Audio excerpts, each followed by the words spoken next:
Sacúdete, mi hermano, nuestro rey está aquí. Él tocará tu puerta, abre tu corazón. No permitas que Satanás venga y robe tu bendición. La victoria está llegando, dale gloria al Señor. Jesucristo no está muerto, Él ya resucitó.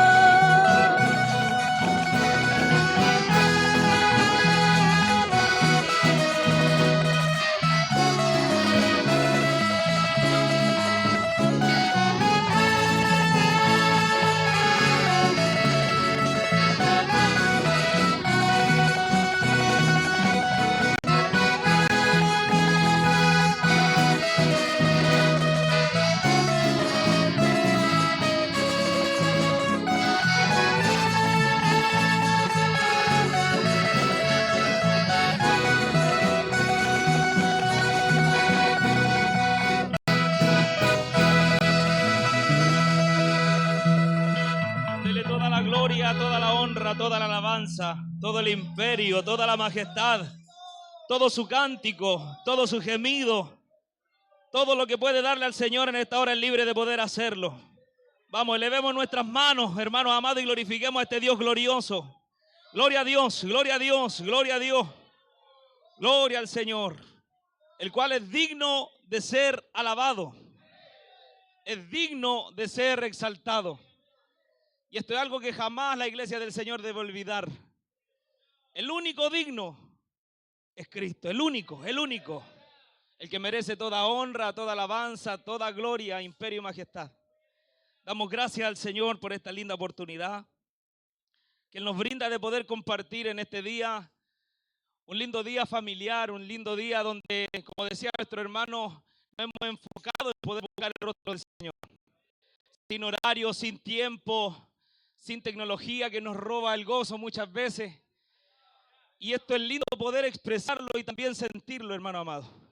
Esta invitación que hace nuestro hermano no es solo una invitación que viene de parte de Él, es una invitación que viene de parte del Señor para poder buscar su reino, su justicia, lo que nuestra alma verdaderamente necesita. ¿Cuántos dicen amén a eso?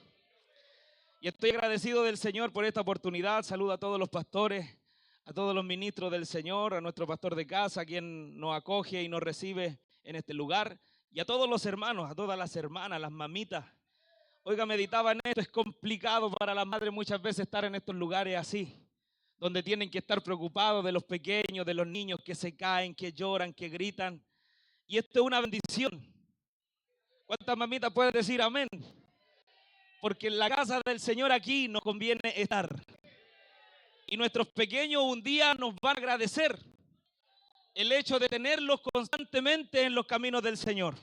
La Biblia no va a mentir al decir que debemos instruir a nuestros niños, a nuestros pequeños en el camino del Señor. Y cuando aún fueren viejos, ellos no se apartarán, conocerán, entenderán, podrán saber que es un deleite estar en la casa del Señor. Que Dios bendiga a todos los hermanos, a los que están, a los que vienen en camino, a los que llegarán. Y la verdad, hermanos amados, es difícil poder compartir estas temáticas. Conversaba con alguno de mis hermanos y le decía, Señor, qué linda bendición es poder estar en este lugar, pero también qué responsabilidad y qué difícil. No es fácil, yo creo que todo predicador probablemente se lo diga, no es fácil predicar y enseñar, compartir una palabra del Señor. Y esto es algo que el predicador lo sabe bien, no lo hacemos con una arrogancia, con un orgullo, porque nada de lo que nosotros somos nos pertenece. El concepto del tabernáculo, el concepto de Cristo en el tabernáculo, todo tiene que ver con un objetivo principal, que el hombre aprendiera la humildad, entendiera quién fue el ejemplo claro de la mayor humildad. Y muchas veces a nosotros como cristianos nos cuesta esto, nos cuesta someternos a Dios, nos cuesta humillarnos, nos cuesta arrojarnos delante del piso y poder decirle, Señor, solo tú eres digno.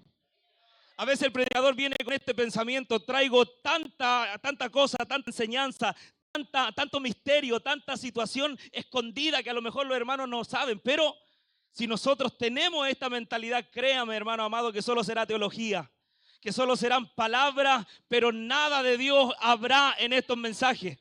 Por eso es importante que usted venga con esa disposición de poder escuchar palabras que venga de parte del Señor, que venga del pensamiento de nuestro Dios, que nazca del corazón del Señor. Porque estas son las palabras que verdaderamente edificarán nuestra vida, no las mías, no las estudiadas, no lo que yo aprendí en mi casa, no. ¿Qué le importa a usted el secreto, la hora de no sueño, que la lectura, eso a usted no le interesa? Lo único que hacemos en este lugar es glorificar el nombre de este Dios glorioso, el cual por misericordia nos hablará el día de hoy.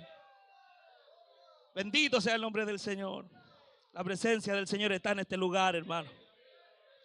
Y le voy a invitar a que se ponga de pie.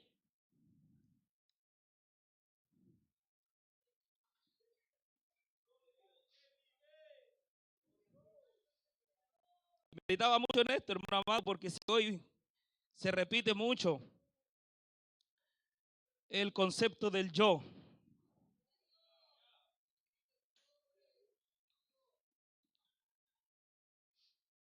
Mi ayuno no permite nada, mi búsqueda no permite nada. Metodologías que muchas veces usamos mal enfocadas. Todos sabemos que la búsqueda del Señor tiene que ser en una real humillación. Y no para buscar nuestra gloria, sino que glorificar a aquel que se merece toda honra y gloria. Hoy día vemos mucho espectáculo, vemos mucha farándula. Y qué lindo esta representación, porque aquí no había espectáculo, aquí no había farándula, aquí solo había una nube que llenaba ese lugar. Y qué lindo, mi hermano, y agradezco al Señor por poner esto en el corazón de nuestro hermano, algo tan hermoso, que a medida que nos interiorizamos, y espero que usted también nos acompañe en este viaje, como dice un amigo, a poder comprender estas cosas tan maravillosas, y estoy seguro que le van a bendecir, porque no lo sabemos todo. Hebreos capítulo 9. Y hemos venido a aprender más todavía. Hebreos capítulo 9.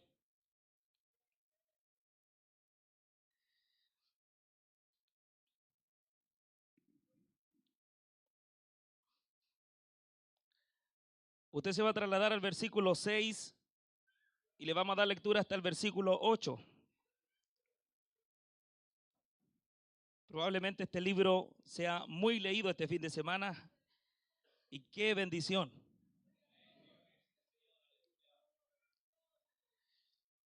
Búsquelo, comparta su Biblia con su hermano, su hermana, los jóvenes.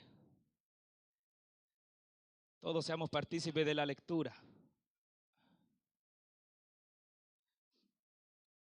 Bendito sea el nombre del Señor. Ayude al que no lo ha encontrado todavía. A veces el libro de Hebreos se esconde.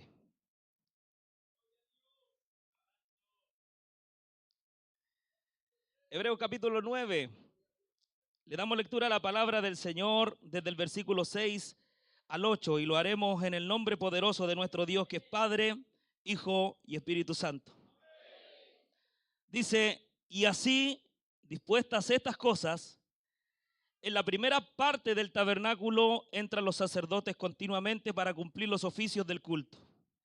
Pero en la segunda parte, solo el sumo sacerdote, una vez al año, no sin sangre, la cual ofrece por sí mismo y por los pecados de ignorancia del pueblo, dando el Espíritu Santo a entender con esto que aún no se había manifestado el camino al lugar santísimo, entre tanto que la primera parte del tabernáculo estuviese en pie. Oremos un momento al Señor, hermanos. Padre eterno, en el nombre de Jesús, vamos a su presencia, Dios amado. Por favor, Señor, te lo pedimos en esta tarde, Dios mío. Ministra nuestros corazones, ministra nuestra alma. Todo nuestro ser, Señor, somos vasos delante de ti, Dios mío, Permite que cada uno de mis hermanos junto conmigo, Señor, podamos gozarnos en esta tu palabra, deleitarnos a sí mismo en Jehová. Señor, que este tiempo sea un tiempo de gozo, de suprema alabanza a ti, Dios mío. Que esto tan sublime de escudriñar, de estudiar, de inquirir, Señor, se haga tan patente en nuestros corazones que salgamos con nuestra alma henchida, Señor, de este lugar, con deseo de buscarte, Señor amado. Yo siento tu presencia en mi corazón.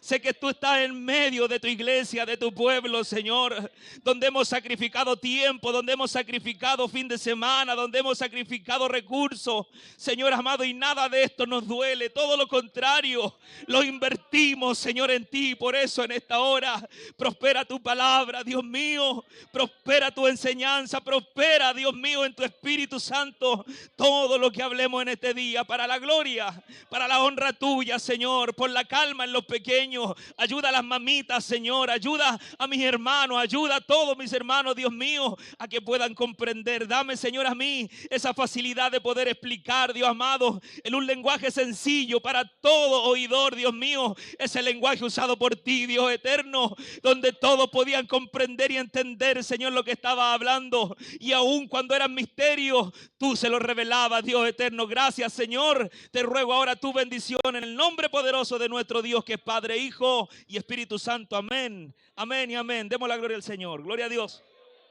Gloria al Señor. Gloria al Señor para siempre. Entendemos que es un tiempo de aprendizaje. Hay una variación muchas veces con respecto a esto. Hay un tiempo de enseñanza, un tiempo de anotación, un tiempo donde quizás veremos algunas palabras, algunos conceptos, analizaremos para poder aprender, inquirir. No es como una simple o una cotidiana predicación. Algo el Señor nos va a enseñar un poquito más. Y esto es bueno. Yo sé que todos ustedes dentro de sus congregaciones estudian la Biblia, participan de los estudios bíblicos. Sí, amén, ¿cierto? Y esto es parte de nuestra identidad. ¿Por qué digo que es parte de nuestra identidad? Porque iglesia, como lo decía nuestro hermano, que canta mucho, que danza mucho y que se mueve muchas otras cosas y no hay palabra, créame que una iglesia en decadencia, que con seguridad va a la destrucción. Pero en cambio aquel que ha fundamentado su vida en la palabra del Señor es como el monte de Sión, que no se mueve, sino que permanece para siempre. Y dentro de esta temática que nuestro hermano nos compartía, Cristo y el sacerdocio, me gustaría poder compartir con ustedes estos términos iniciales y poder interiorizarnos en ellos. Yo sé que la mayoría quizás los conozca y esto es una bendición, pero hay mucha gente que no entiende, no conoce qué es Cristo, qué es el tabernáculo, qué es el altar, qué es esto, qué son los materiales y un montón de cosas que el Señor nos va a bendecir este fin de semana, hermano. Oiga, todo este tiempo, este retiro está preparado hace mucho tiempo y ha sido el pensamiento del corazón, una ansia de poder inquirir, aprender. Hay cosas que a veces el Señor le entrega a alguien y al otro no, o la busca y es bendecido y somos bendecidos los unos a los otros. Así que nos vamos a gozar. Cristo, usted sabe que esta terminología viene del griego Christos. Y esto, hermano amado, es lo mismo que el hebreo intentó explicar con respecto a esta palabra Mashiach, que es el ungido, el elegido, el apartado, el diferente. Mesías, Cristo, es la misma terminología. Y esto nosotros debemos comprenderlo como aquel que ha sido elegido, ungido por Dios. No simplemente por un líder, sino que ha sido elegido y ungido por Dios. La Biblia va a declarar que hay muchos Cristos. Porque eso es una realidad. Hay muchos Cristos, muchos Mesías y muchos se han levantado durante todo el tiempo de nuestra existencia. Algunos que han venido a declararse como los libertadores, algunos que han venido a declararse como los salvadores, pero no son el término exclusivo para poder identificar al verdadero Cristo. Y esto es importante comprender. Mire, también el término sacerdocio viene del hebreo kehuna. Estos son términos, ya términos que usted si quiere anota, si no, no, si quiere los guarda. Si no, no. Kehuna deriva de kajen, que este término significa sacerdote. ¿Ya? Cristo significa Cristo, el ungido, y kajen significa sacerdote. Y cuando vamos analizando estos términos nos vamos a dar cuenta, hermano amado, que el kajen, el sacerdote, se refiere al individuo que ejerce un servicio sagrado. Usted va a ir entendiendo esto a medida que avanza, porque ahora probablemente usted diga, ¿qué me importa? O quizás no lo quiera comprender, pero el sacerdote, el cágen, es aquel que ejerce un servicio sagrado. Hermano amado, y me gustaría poder también describir esta palabra, porque hay algo que se ha olvidado en estos tiempos. Sagrado es algo exclusivo, apartado, santo, que viene del término hebreo kadosh. En latín es sacri, ¿cierto? Y nosotros lo conocemos como el término diferente, el apartado, algo santo, algo que algo sagrado, que tiene una delimitación espiritual. Cosa que hoy día en nuestra iglesia se está perdiendo. ¿Cuántos pueden decir amén? Se está perdiendo lo sagrado, se está perdiendo lo exclusivo, se está perdiendo lo santo. Hoy día todo es gloria, hoy día todo es desorden, hoy día todo es manifestación sin espíritu. Y lo santo está quedando fuera, está quedando alejado de la iglesia. Por eso hoy día la presencia de Dios solo, escuche bien esto, a veces se manifiesta en un llanto, en una manifestación corporal, pero lo que Dios ha querido siempre establecer con el hombre es una relación íntima. Es una relación santa, una relación apartada, una relación en la cual nosotros podamos ser con Él uno. Bendito sea el nombre del Señor. Entonces, en la terminología del sacerdocio, hermano amado, el sacerdote era quien Dios elegía para poder tener esta doble función: representar a Dios delante del pueblo y también representar al pueblo delante de Dios. Había una comunicación. Dios se comunicaba con el sacerdote lo comunicaba al pueblo. El pueblo comunicaba al sacerdote y el sacerdote lo comunicaba con Dios. Entonces había un oficio, había un trabajo. ¿A cuántos les gusta trabajar? Bendito sea el nombre del Señor. Después usted se va a dar cuenta que esto no es tan lejano a nosotros. Y por eso los santos, los cágen, lo que tiene que ver con el sacerdocio, nosotros tenemos que hacerlo intrínseco en nuestra vida, algo que esté dentro de nosotros. Debemos mirar este retiro como algo santo. ¿Cuántos dicen amén? Algo sagrado. Este lugar ha sido santificado para el Señor. Es sagrado para la alabanza. Aquí no venimos a conversar, a echar la talla. Aquí no venimos a buscar el cagüín de la otra iglesia, a ver qué iglesia es más avivada que la otra, quién grita más o quién grita menos. No, aquí hemos venido a glorificar el nombre del Señor y a habitar en su santidad. Bendito sea el nombre del Señor. Entonces, cuando analizamos el tabernáculo, y no voy a interiorizarme mucho en eso, ya vienen los expositores de esos temas, pero cuando vemos y analizamos el tabernáculo, vemos que esto tenía un formato, un diseño. Usted aquí lo ve, po. Los que están atrás no lo ven, pero aquí hay una maqueta del tabernáculo. No la había visto, ¿eh? Hermosa, linda, con dedicación. Dios bendiga las manos que lo hicieron. Para usted, para que usted pueda identificar, pueda ver, pueda hacerlo palpable. Y este diseño, hermano amado, como decía nuestro hermano, es una sombra, es un diseño original nacido en la eternidad. Y eso tiene que ver mucho con lo que Dios quiere manifestar al hombre. Por eso el tabernáculo era tan importante. ¿No? Todo eso lo vamos a ver en Éxodo capítulo 25 al capítulo 31, donde se describe cada lugar, se describe cada parte del tabernáculo. Y los que trabajaban en el tabernáculo eran los sacerdotes. ¿Se da cuenta? Ahí estaba el trabajo de ellos. Ahí es donde ellos ministraban. Y era un lugar sagrado. Ellos ofrecían el sacrificio, la ofrenda, ofrecían su vida delante del Señor. Porque acuérdese que cuando fueron entregadas las tierras, los únicos que no tocaron tierra fueron los levitas. El orden del sacerdocio venía a través de los levitas y ellos no tocaron tierras. Su mayor posesión era Dios, el Señor, Yahweh, nuestro Dios, su mayor posesión. Hoy día no parece mucho así eso. En nuestra posesión más, escuche bien esto, más infravalorada de nosotros. Lo último a lo que nosotros apelamos y miramos es la presencia del Señor, siendo que debería ser lo primordial. ¿Puede decir amén usted a eso? No, la presencia de Dios es lo primordial. Sin presencia no hay culto, sin presencia no hay alabanza, sin presencia no hay mover del Espíritu Santo, sin presencia no hay arrepentimiento, sin presencia no hay convertimiento, sin presencia no hay Dios en medio de los hombres. Por eso la presencia de Dios tenía que estar en un lugar establecido para mostrarle al hombre que Él solamente era santo, santo, santo, Kadosh, Kadosh, Kadosh, santo. Bendito sea el nombre del Señor, mire. Y cuando avanzamos en esto, podemos ver que en las culturas, en todas las culturas, siempre en el lugar sagrado había una imagen.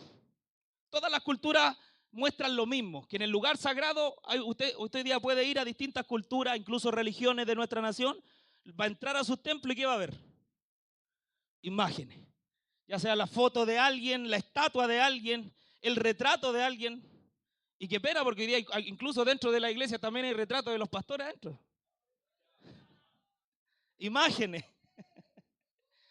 Bendito sea el nombre del Señor. Pero en este tabernáculo no hay ninguna imagen.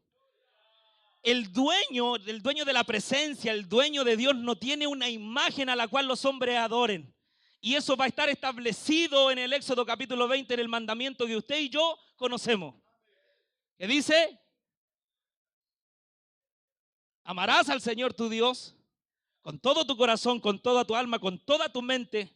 No tendrás dioses ajenos delante de mí, no te postrarás a ellos, no los adorarás, no te harás imagen de lo que esté arriba en los cielos, ni en la tierra, ni debajo de la tierra, no te postrarás a ella. Entonces los judíos ya tenían entendido, los israelitas sabían que eso era prohibido, prohibido.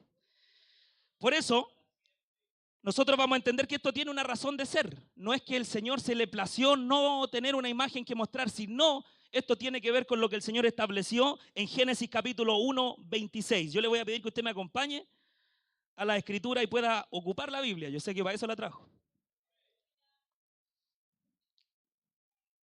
Algunos vinieron con libreta, con cuadernitos, se compraron lápices, destacadores. Gloria a Dios por esa mentalidad. Otros no. Otros tienen su cerebro más avanzado, pueden retenerlo todo. Génesis capítulo 1, versículo 26.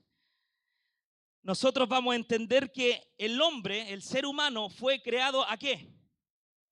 A la imagen de Dios. Pero yo le voy a pedir, hermanos amados, que este concepto ustedes no lo visualicen como el parecido físico. Porque esto viene de una palabra hebrea que es tselem. Y esta palabra hebrea tiene que ver con una semejanza, no tiene que ver con un parecido físico. Hoy día hay muchos orgullosos y arrogantes que dicen: oye, el Señor me hizo parecido a Él. Eso quiere decir que yo soy bonito. ¿Ha escuchado ese término? Porque es un término finito que nosotros lo ocupamos simple. Pero esto es más profundo que eso. El Señor creó al hombre a su imagen, a su parecido, a su semejanza. Él lo creó con una condición parecida a Él, con el carácter de Él. Que nos pareciéramos a Él, eso es en resumen. Entonces el concepto de la imagen en los tabernáculos o en los lugares de adoración es por lo mismo, porque el Señor al hombre lo creó con un propósito de ser la imagen de Dios. Y por eso los nombres de los primeros seres humanos van a ser Adán y Eva. Adán, que significa humanidad, hombre, y Eva, que significa la que da vida o la vida. ¿Se da cuenta? Nombres que no son coincidencias y el Señor nos hace. Y aquí, hermanos amados, en estas temáticas usted se va a dar cuenta que nada es coincidencia. Cada número, cada frase, cada cosa, cada tela, hasta los delfines tienen que ver aquí.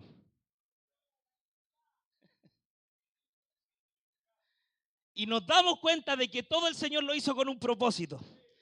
Mire, si nosotros avanzamos en esto, nos vamos a dar cuenta que entonces en el Edén Dios crea a Adán y Eva, los pone en el Edén con una perspectiva, con una ilusión de parte de Dios de poder establecer el vínculo, de hacer que ese lugar sea la unión del cielo y la tierra, donde se concentra la bendición del Señor. Por eso Adán y Eva vienen a ser como los primeros sacerdotes de la humanidad. En cierta manera ellos son los que representan a Dios y van a representar a la humanidad. Por eso el Señor les dijo que fueran flojos en el jardín. No, trabajen. Es para los que dicen que por culpa de la mujer trabajamos. No, El Señor ya había instituido el trabajo desde el inicio, desde la eternidad. Ya el Señor trabajó y estaba trabajando y les dijo a los hombres que hicieran lo mismo. Adán y Eva fueron estos primeros sacerdotes y estos primeros hombres que jardinearon, que trabajaron el huerto, que lo adornaron, que lo regaron, que lo cuidaron. Fue la ordenanza de nuestro Señor. Por eso esto tenía una señalización. Yo le voy a pedir harta paciencia porque para llegar a la temática central tenemos que pasar por aquí, sí o sí. Si usted no va a entender nada, qué es Cristo y quién es el sacerdocio, no va a entender. Por eso hay que trabajar en esto, hay que meterse un poquito más. Por eso ponga mucha atención. Mire, y vamos a ver la descripción del Edén. La Biblia va a decir que el Edén fue de las regiones más grandes de la tierra y en el centro del Edén Dios plantó un jardín, un huerto. Y en medio del huerto Dios planta un árbol. ¿Se da cuenta? Ojo con esto, guárdelo ahí. Porque nada es coincidente. Todo tiene una razón de ser en la palabra del Señor. Estoy entreteniendo solo. Pero todo tiene que ver, hermano amado. Y cuando llegamos a esta situación, vemos que en esta región grande, Dios planta el Edén, planta el jardín, el árbol de la vida. Y si nosotros analizamos este detalle geográfico, tal como lo revela la palabra de Dios en Ezequiel, en capítulo 28, en el versículo 13 al 14 y el 16, este lugar fue puesto en un lugar alto. Geográficamente estaba en un lugar alto. Eso dice mucho, porque si el lugar de comunión donde el Señor pone al primer hombre, a la primera mujer y donde Dios dice que bajaba de tarde en tarde a pasear con sus hijos, yo no sé cuántos se sienten representados por Adán y Eva al sentir también que Dios desciende de tarde en tarde a hablar con usted, pero esa comunión Dios la estableció desde el inicio. Quiso el Señor tener esa unión con el hombre y venía y estaba con él y compartía y conversaba. Y ese lugar tenía que ser alto. Guarde ese dato también. En Génesis capítulo 2, versículo 15, Dios les va a decir lo que les comentaba, que cuidaran el jardín, que lo trabajaran, que lo labraran, porque ellos iban a ser los representantes. Ellos van a estar en este momento, en ese entonces, representando a Dios a la humanidad. Y mire, son como los sacerdotes, es decir, que cuando nos trasladamos después al tabernáculo, nosotros vamos a ver a hombres ministrando dentro del tabernáculo y en el Edén también vemos a este matrimonio trabajando, ministrando, sirviendo, haciendo la voluntad del Señor. Por eso es tan importante entender esta realidad, hermano. Mire, pero esto no va a durar para siempre hasta que usted sabe lo que sucedió. ¿Qué pasó? Teológicamente se produce la caída. El hombre desobedece, el hombre se esconde, el hombre escucha a nuestro adversario, el cual jamás tenemos que escuchar, nunca, dígame, nunca, porque es tan peligroso escuchar al enemigo que va a suceder lo que le sucedió a estos primeros hombres, a nuestros padres. Y sucede la caída, la humanidad abandona, hermano amado, el rol que Dios le había puesto. Eso, pensarlo ya es triste. Piense, el Señor crea a la humanidad, quiere establecer esa comunión con ellos. El hombre abandona ese rol porque lo abandona. Nadie le puso una pistola en el pecho ahí a Adán ni a Eva para decirle, oye, tienes que dejar este rol, tienes que, si no, morir. No, todo lo contrario, lo engaña a Satanás y le dice, si tú quieres ser como Dios, cómete fruto. Serás como Él. O sea, el hombre no estaba contento con ser la imagen de Dios, quería ser como Dios. Quería ser Dios, quería ocupar ese lugar. Y esto, hermano amado, es terrible porque esto se repite. Es un comportamiento repetitivo a lo largo de los años. Satanás quiso ser como Dios, quiso sentarse en el lugar del Altísimo. Los hombres quieren ser como Dios. Acuérdense de Babel, acuérdense de muchos hombres, de los faraones que querían ser Dios. Se declaraban, ellos querían un lugar prominente. El Señor estaba dispuesto a enseñarle a la humanidad que ese lugar prominente no era el trono solamente. Ese lugar prominente no era estar en la punta más alta de una colina, no. El lugar prominente era la humildad, la humillación, el sacrificio. Eso es lo que Dios va a establecer a través de todo lo que vamos a ver en la Escritura. Y comenzamos con esta historia, pues, hermano amado. Comenzamos con este proceso donde el Señor los expulsa, Adán y Eva los saca del jardín del Edén y les pone, no es coincidencia, querubines. Ya, anote esto, anote a todos ahí. Querubines para guardar el jardín, que nadie más pudiera entrar. Ellos se van, salen de la presencia del Señor, tienen a sus hijos Caín y Abel, avanzamos en la historia, y ellos elevan un sacrificio. Caín y Abel hacen un sacrificio. ¿Se acuerda usted de esa? ¿Le pone atención al predicador cuando predica de esto, no? Hacen un sacrificio y la Biblia dice que le agradó ¿qué? El sacrificio de Abel. No va a decir Caín, pues hermano, ahí sí que estamos mal. Le agradó el sacrificio de Abel, un sacrificio en el cual fue de sangre y también sincero de corazón, con un prototipo, con un pensamiento, con una señalización. Todos son detalles a valorar, hermanos amados. El hombre podía haber pensado, con este sacrificio vuelvo a entrar al Edén. O sea, a Dios le va a agradar esto. Y no, no sucede así. No entran al Edén y peor se pone la situación. Caín le entra la envidia, el espíritu de Caín, la envidia, y mata a su hermano Abel. Dios lo expulsa más lejos todavía del Edén, más lejos de la presencia del Señor. ¿Y qué va a traer eso? Va a traer destrucción, va a traer rebeldía, va a traer que la humanidad empiece a tener una decadencia constante. Y eso es parte de lo que nosotros también tenemos que entender. Mire, en Génesis capítulo 3, versículo 15, Dios va a hacer una promesa.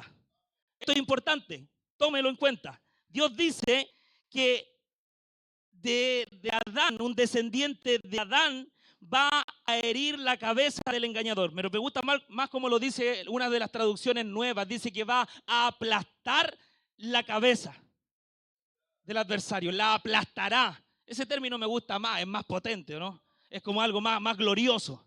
Y cuando nosotros analizamos esto, vamos a darnos cuenta que esto en la teología se llama protoevangelio. Es decir, que es una promesa de redención anticipada. Ya a través del capítulo 3, del versículo 15 de Génesis, Dios está prometiendo una redención. ¿Sabe lo que significa redención? ¿Amén? ¿Sabe lo que significa redención? Recuperación, compra. El Señor ya le estaba prometiendo al hombre, yo lo voy a recuperar.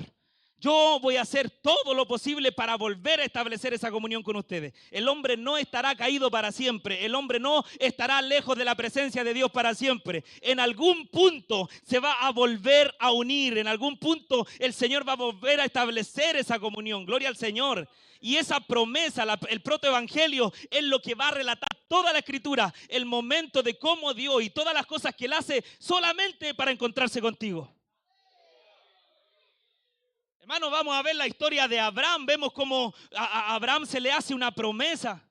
Esa promesa de que sería una descendencia gigante, incontable como la arena del mar, como las estrellas del cielo. Esa promesa vamos a verla cumplida en Isaac.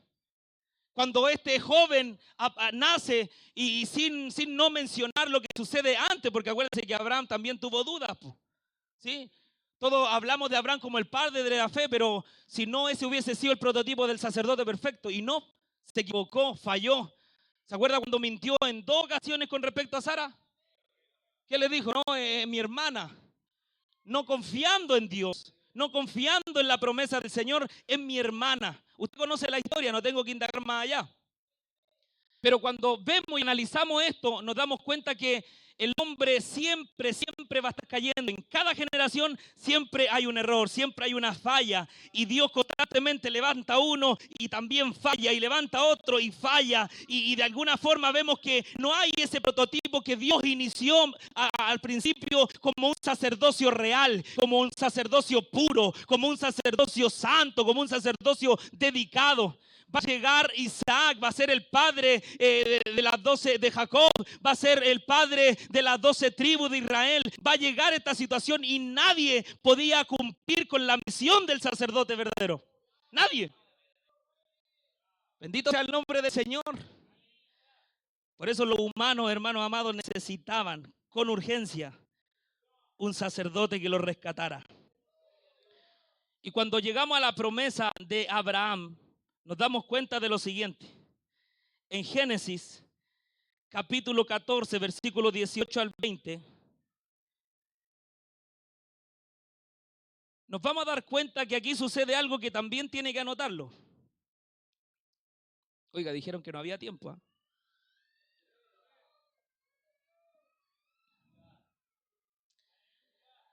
¿Se acuerda cuando Abraham regresa victorioso de esta batalla riesgosa?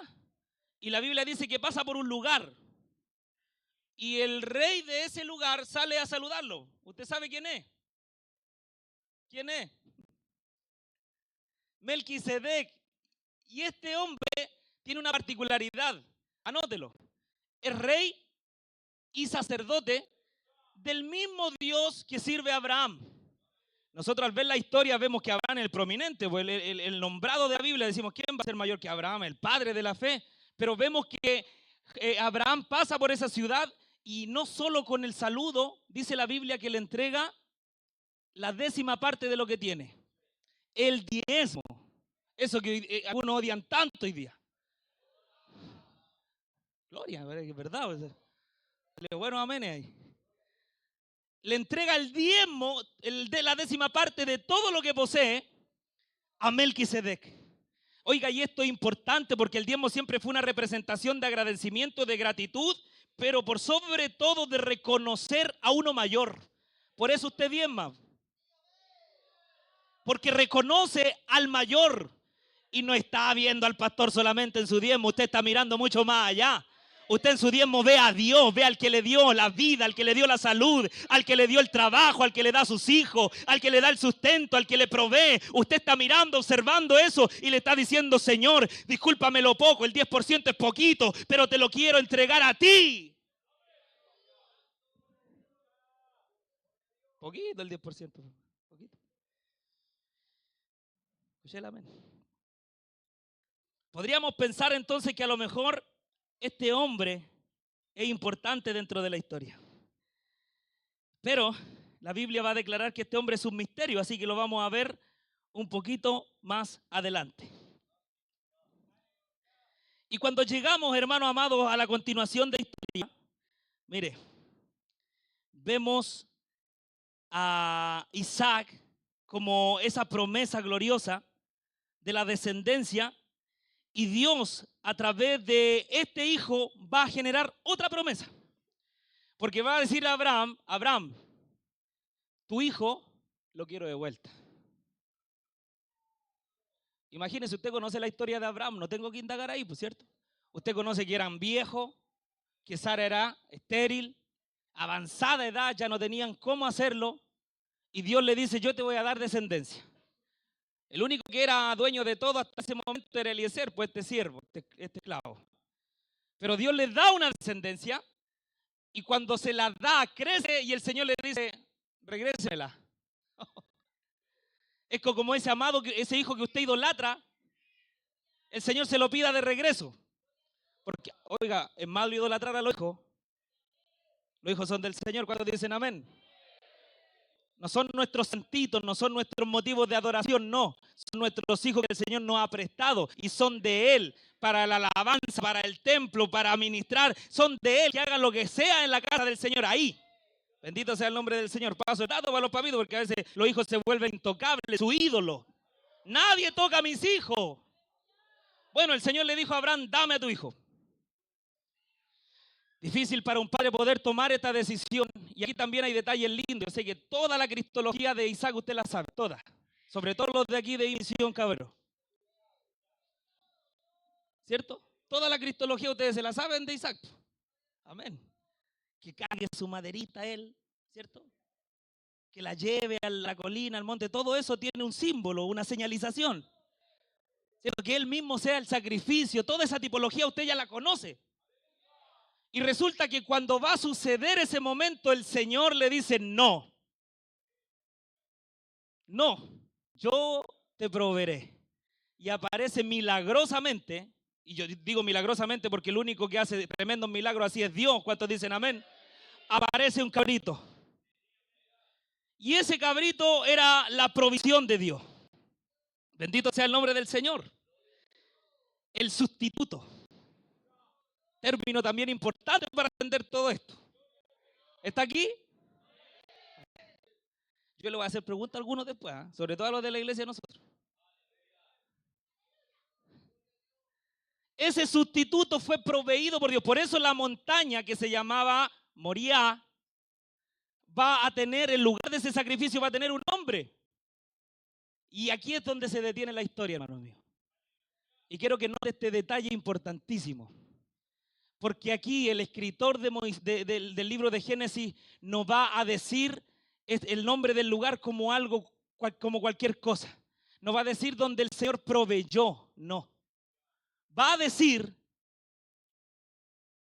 gloria, en el monte de Jehová será provisto. El escritor hace algo tan precioso, inspirado por el Espíritu de Dios, que nos va a mostrar que así como en ese sacrificio, donde hay un hijo amado, donde hay un padre, donde hay madera, donde hay un altar, en ese monte el Señor en algún momento iba a proveer. Y eso es lo lindo, porque todavía ni llegamos y yo ya me estoy gozando. El monte de Moriah, téngalo en cuenta.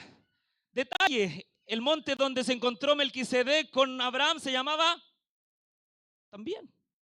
Ahí. Detalle. Y en ese mismo monte, otro detalle, va a ser construida Jerusalén. Qué lindo. Gloria al Señor. Mire, en el monte de Jehová se proveerá. Eso usted lo encuentra en Génesis capítulo 22, versículo 14. Ya para que eso usted lo note. Y bueno, la humanidad todavía sigue necesitando un sacerdote que lo represente de una forma correcta. Así que aquí aparece Moisés en la historia. ¿Se acuerda de Moisés? Vamos avanzando una línea de tiempo. Moisés nace como un prototipo de Mesías, de libertador. Moisés se cría en Egipto, aprende el idioma egipcio, es uno de los príncipes de Egipto y llega un momento donde el pueblo estaba esclavizado. ¿Cuántos años? 400 años de esclavitud. 400 años de esclavitud, el pueblo hebreo estaba ahí. Acuérdense que había entrado por mano de José anteriormente. Ese José es el mismo hijo de Jacob, ¿cierto? Que le dio la bendición que el Señor proveyó ahí a José para que pudiera guardar a los hebreos de un hambre, de una crisis que venía sobre el mundo entero. Entonces es importante notar estos detalles, porque después que el faraón se ensoberbece y decide esclavizar al pueblo hebreo, Dios le hizo una promesa: tranquilo, en algún momento yo los voy a libertar. Hay algunos que no son capaces de esperar ni de una semana cuando le piden algo a Dios. Bueno, los hebreos tuvieron que esperar 400 años para poder ver a ese libertador llegar delante de ellos. Es buena la espera, es linda la espera. Es bonito cuando entendemos que Dios tiene sus tiempos, que Dios tiene su etapa, que Dios tiene su proceso. Y cuando nos interiorizamos en eso, entendemos que Dios es soberano. ¿Cuántos dicen amén? Porque Dios es soberano. Quizás Dios no te ha respondido, quizás Dios está orando hace un montón de tiempo y Dios no te dice nada. Bueno, guarda silencio y espera en Él. Generaciones habían pasado, Moisés sale de Egipto. Oiga, y esto también es lindo porque Moisés no sale de Egipto y vuelve a libertar al pueblo. Tienen que pasar un montón de años más.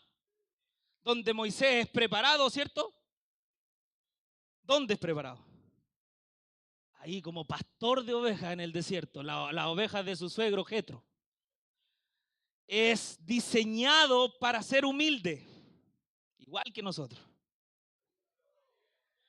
La formación más difícil, hermano, escuche bien esto, la formación más difícil, yo sé que los pastores igual van a entender esto, de hacer para poder mostrarle al pueblo una realidad, es llevar a la congregación a humildad. Porque es difícil, hermano, que podamos ser humildes. ¿Cuántos humildes dicen a ver? Es difícil ser humilde, hermano.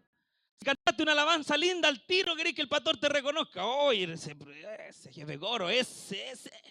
Si predicaste un mensaje bueno, al tiro queréis que el pastor te deje todas las semanas predicando. Oiga, sin mí la iglesia se derrumba, sin mí la iglesia se derrite, sin mí la iglesia se seca y el ego humano constantemente. Imagínense Moisés saliendo de Egipto con las jinetas de príncipe. Él que iba a decir, yo tengo un cargo aquí, yo tengo una posición. Ante mí se tienen que doblar todos los esclavos, todos los que están afuera tienen que inclinarse. Pero no, Dios le enseña en el desierto a andar pasado oveja, a andar pasado guano, para que entienda que en la humildad del Señor se glorifica. Bendito sea el nombre del Señor. Por eso es buena la humildad, hermano. Y cuando es libertado el pueblo de Israel, vamos a ver que Moisés también es como un tipo de sacerdote inicial, donde representa a Dios. Y esta representación la hace directamente contra el faraón de Egipto. Le dice, libera a mi pueblo. El faraón se ensoberbece por mano de nuestro Dios para mostrar el poder del Señor. Dice la Biblia que Dios endureció el corazón del faraón. Y usted se va a preguntar y va a decir, pero ¿para qué? Podría haber sido fácil para Dios, salgan y estamos. Pero Dios tenía que mostrar su poder, su autoridad. Aparte que todas las plagas tenían que ver con las deidades de esos egipcios. Entonces era una humillación completa al faraón, una humillación completa a la nación, una humillación completa al pueblo de Egipto.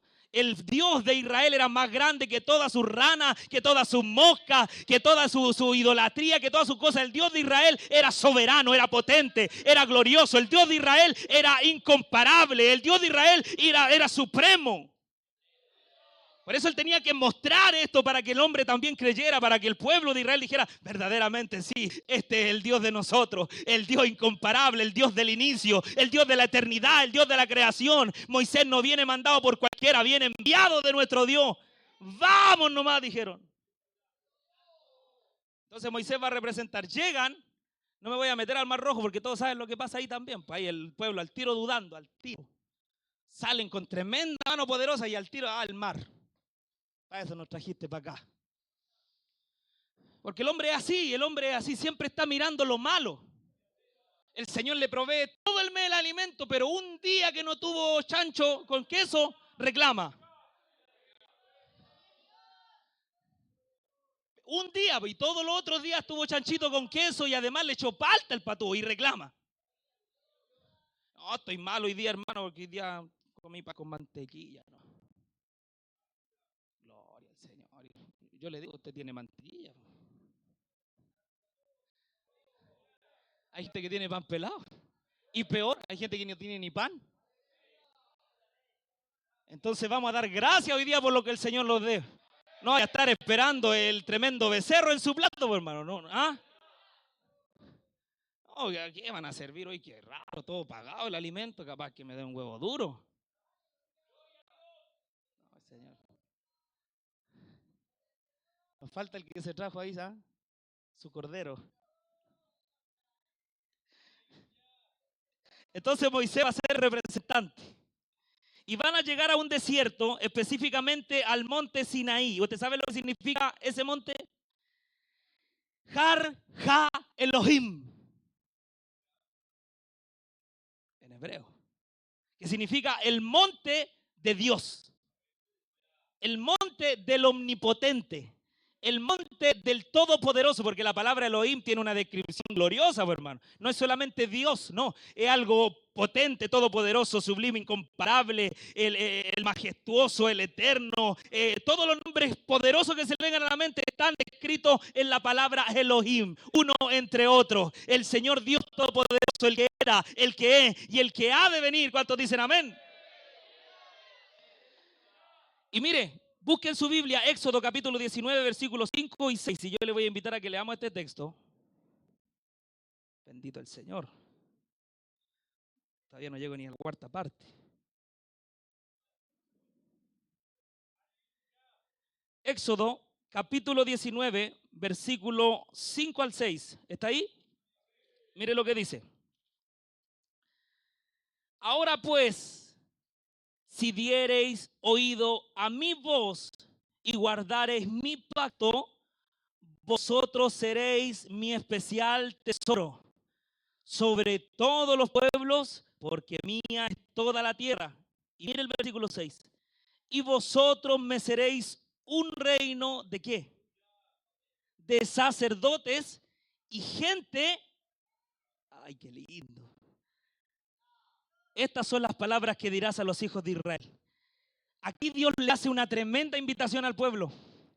Sean míos, sírvanme, sean santos. Yo no sé si esto provoca algo en usted, hermano, pero a mí me estremece, porque que el Dios Santo nos invite a participar de ese atributo tan glorioso que es la santidad del Señor, que nos invite a estar alineados con Él, que nos invite a ser un pueblo, una nación de sacerdotes, es algo glorioso, hermano. Pero el pueblo que hace tiene miedo. Como es un pueblo temeroso, mandan a Moisés no va para arriba. Vaya usted no va, Moisés. Yo no quiero estar en la presencia del Señor. No, nos da miedo. Ese monte es conocido porque hay truenos, terremotos, hay una nube allá arriba media rara. No, anda tú no va, Moisés. Y es ahí donde el Señor se revela a Moisés, le entrega el decálogo, las 10 declaraciones, como también lo llama la teología, los mandamientos de Dios. ¿Sabe usted? Ya. Y cuando Dios le entrega todo eso, también ve aquí algo lindo. Y aquí ya me voy poniendo un poquito más fino. El Señor le entrega una visión y un diseño de un lugar donde Él habitaría, donde la presencia del Señor moraría. Y es la visión de Él y la visión de los. Y todo el Señor se los va a revelar en ese libro, en eso glorioso, su forma, su material. Gloria al Señor. Ya viene. Su vestimenta. Le va a revelar el formato de cómo servir y cómo trabajar. Glorioso, hay un formato. Hay alguien que dice, no, a Dios se le alaba como sea, de cualquier forma. No, hay un formato. El formato nace en la santidad de Dios. El formato nace en la honra de Dios.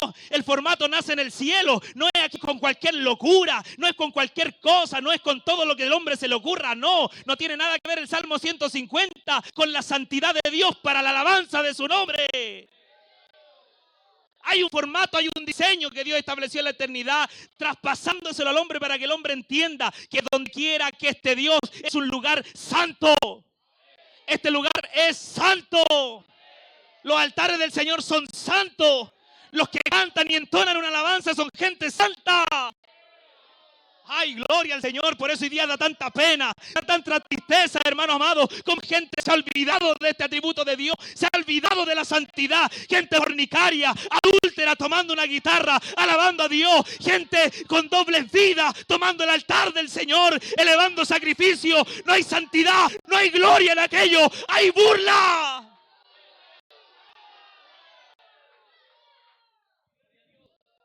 Por eso Dios va a establecer este diseño para decirle al hombre, oye, esto no es chacota, esto no es la forma tuya, esto es lo que yo diseñé desde la eternidad, es lo que yo quiero para el hombre. Bendito sea el nombre del Señor. El Señor le hace esta invitación y el hombre constantemente la rechaza. Mire, vemos cómo en ese lugar el Señor ve todo el diseño, el patrón del Edén. Todo vuelve a ser como el Señor lo había ideado desde el principio.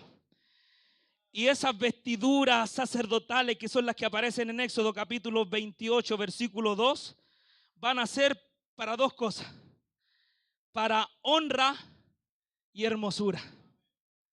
Detalle. El efod, hermano, la mitra, la túnica, el manto, el cinto, nada de eso es coincidencia, nada de eso porque se le ocurrió nomás a nuestro Dios. No, todo tiene un simbolismo, todo tiene que ver con el santo, con el perfecto, con el único, con el real, con el verdadero, con el que iba a suplir todas nuestras necesidades, con el que iba a cumplir con todos los requisitos, con el que iba a ser el oficiador perfecto de la eternidad. Bendito sea el nombre del Señor. Mire, avanzamos en la escritura.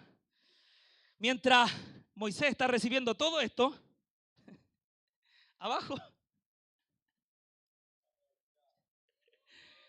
el pueblo de Dios estaba danzando y batiendo palmas a un becerro dorado.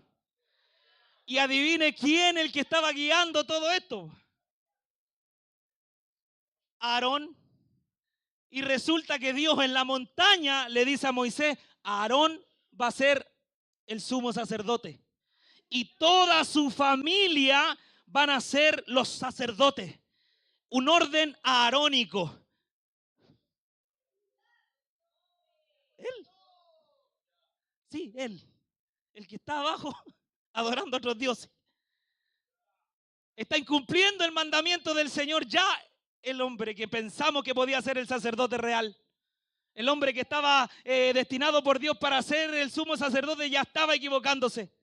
Por eso ni él ni Moisés, porque Moisés también se equivoca, falla, entran a la tierra prometida. No entran a la tierra prometida, ellos se quedan ahí. Gustan de las cosas que Dios proveyó para ellos en el desierto, pero no logran ver la bendición total del Señor. Por eso Dios se enoja, hermanos amados, y le dice a Moisés, y esto es lindo, voy a iniciar de nuevo contigo, Moisés. Voy a destruir a todo ese pueblo. Y mire la figura sacerdotal de Moisés. Les dice, no, los sacaste de Egipto. Con mano poderosa los trajiste por el desierto, los cubriste, les diste maná, le hiciste tantas cosas. ¿Para qué los va a matar? ¿Qué van a decir los demás de nosotros? Y mire, Moisés, esto está, hermanos míos, en este lindo texto para que usted también lo refleje y lo vea. Él ofrece su vida en Éxodo capítulo 32, versículo 32. Moisés ofrece su vida para que el pueblo no muera. Es lo que un sacerdote tiene que hacer.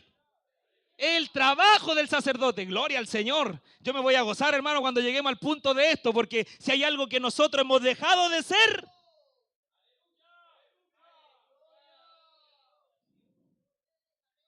se construye el tabernáculo, la familia de Aarón es instaurada como sacerdocio. Lamentablemente, en el primer día de pega, Levíticos 10, versículos 1 y 2, Nadab y Abiú para la casa. La familia sacerdotal, los supremos, se equivocan, elevan un fuego extraño, un sacrificio que Dios nunca mandó. La familia sacerdotal en decadencia. Señor, necesitamos un sacerdote real que nos salve de toda esta corrupción.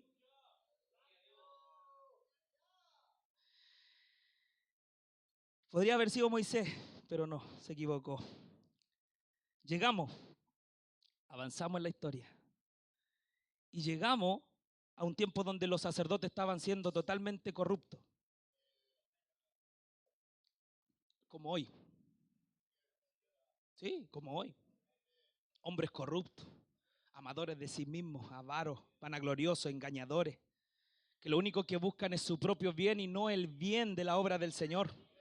Por eso esto, hermanos míos, es algo tan maravilloso que nos vuelve al inicio, al origen, a lo original, a lo principal, a lo supremo, a lo verdadero. No los sacerdotes que nos han mostrado hoy día nuestras congregaciones, hombres dormilones, hombres comilones, hombres sin ayuno, hombres sin oración, hombres sin búsqueda, gente que lo único que quiere es satisfacer sus vientres y menos buscar el rostro de Dios y su justicia. Por eso Dios va a mostrar el original, va a mostrar lo verdadero, lo que tiene que ser. No escuché mucho el amén. Y con esto no estoy deshonrando a sus pastores, hermanos, no, para nada. Estoy hablando de los corruptos. Porque los corruptos no vienen a estos eventos. No les gusta que la palabra sea expuesta, no ve que son manifiestas sus obras malas. No le enseñan a la doncella a ser santa, no le hablan a la juventud que antes de casarse no hay que fornicar, no le enseñan esas cosas, pues no ve que ellos son libres pensadores, son humanistas, ellos están en una visión como la de ese demonio que estuvo anoche ahí en el festival.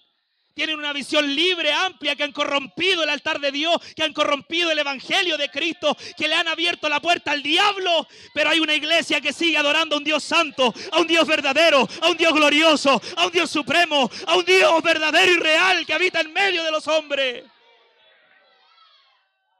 Por eso nunca vamos a compartir estas bendiciones con cualquiera, no. Esto es para los que creen en el Señor, es para los que se quieren lavar en la sangre del Cordero de Dios. Bendito sea el nombre del Señor. Y el pueblo de Israel, en medio de esta corrupción, le va a decir a Dios: queremos un rey. Estamos hastiados de que los sacerdotes tomen partido por lo que nosotros queremos. Queremos un rey. Levantan a un rey llamado Saúl, el primero. Pero la promesa de Dios no estaba ahí. Lamentablemente Saúl se corrompe y va en busca de su propio bien. ¿Se da cuenta? La corrupción metida, la naturaleza pecaminosa siempre ahí mostrándose. Y va a ser levantado David, segunda de Samuel, capítulo 5, versículo 6. Espero que todavía no tenga hambre.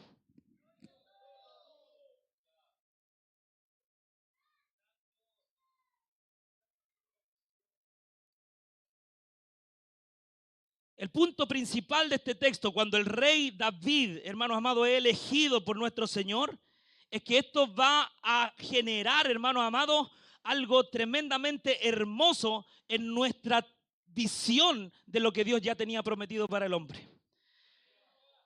La ciudad capital iba a ser instaurada por el rey David. ¿Y cuál era? La vimos delante al principio. La ciudad capital del pueblo de Israel iba a ser Jerusalén. Él la pone ahí en un monte alto y dice, aquí va a ser la capital de Israel.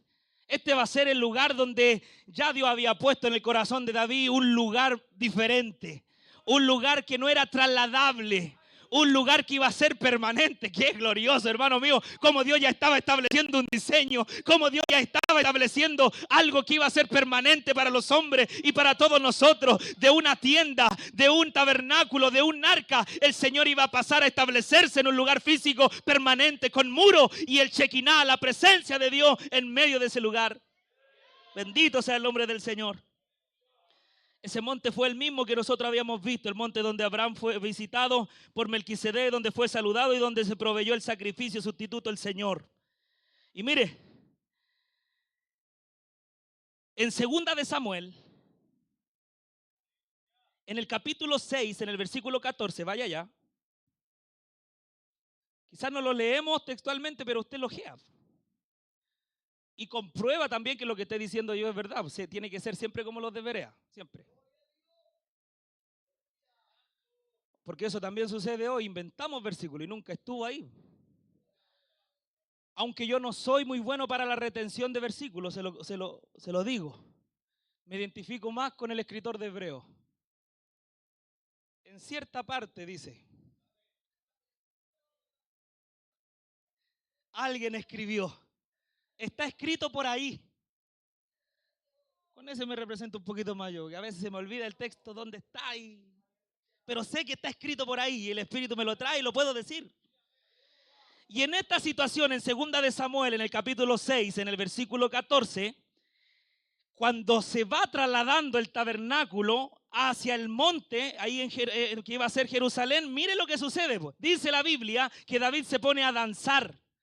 Es tanta la emoción, la alegría que lleva el rey David y se pone a danzar junto ahí camino al lugar. Pero hay una particularidad, que David no está vistiendo cualquier ropa. ¿Lo leyó? Está vistiendo deliberadamente ropas sacerdotales. El rey David, que venía de la tribu de Judá, estaba vistiendo ropas sacerdotales que estaban solamente reservadas para la tribu de Leví. Raro. Detalle. Déjenlo ahí. Avanzamos en la historia. Y hay un pacto davídico en Primera de Crónica, en el capítulo 17, en el versículo 11 y versículo 14. La Biblia va a decir que este pacto davídico se va a transar entre Dios y David y le va a decir que del linaje de David, ojo, vendría un rey que reinará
Gloria a Dios.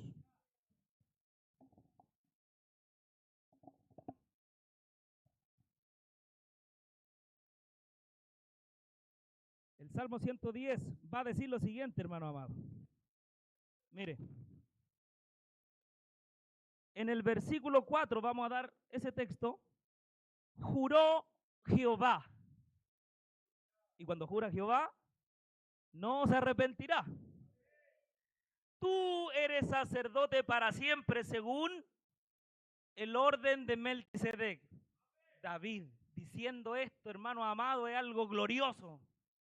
Porque David, pues, hermano, en la historia entendemos que sí, los libros históricos de los israelitas permanecieron, estaban ahí, ellos eran conocedores de todo, pero algo estaba sucediendo. Aquí hay un pacto davídico, es decir, que no era Salomón, no iba a ser ninguno de los, alguien más iba a venir y iba a reinar para siempre. Y ese rey iba a ser según un orden. Pues.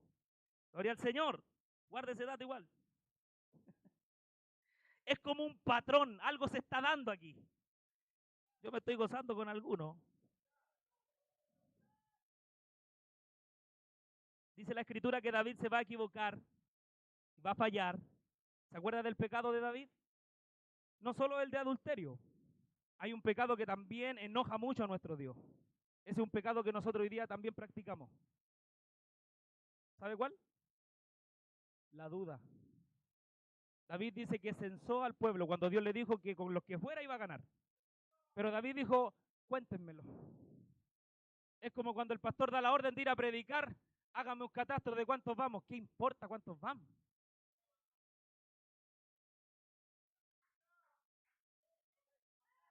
Dios cuando va a bendecir porque Él lo dijo, no tengo que yo hacer un conteo. Hoy día habían hermanos que me decían, hoy parece que va a llover allá. ¡Ay, qué linda la lluvia! No, si Dios cuando dice que va a bendecir, va a bendecir. Con lluvia, sin lluvia, con sol, sin sol, con gente, sin gente. Dios se proveerá siempre.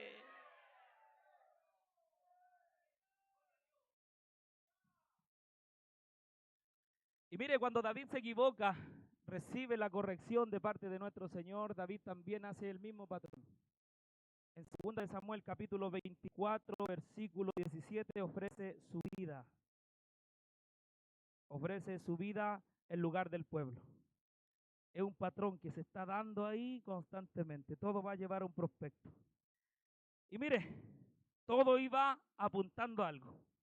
Hasta que llegamos, avanzamos en la historia, ¿está aburrido? Porque recién estamos terminando el Antiguo Testamento. Llegamos a Jesús, ¿ya? Y la Biblia dice que en los tiempos de Jesús, escuche esto, el pueblo de Israel era gobernado por el Imperio Romano, pero liderado por sus sacerdotes. O sea, el Imperio Romano tenía gobernado Israel, pero los romanos permitieron que los israelitas fueran gobernados para evitar el cacho, así de simple, por sus sacerdotes.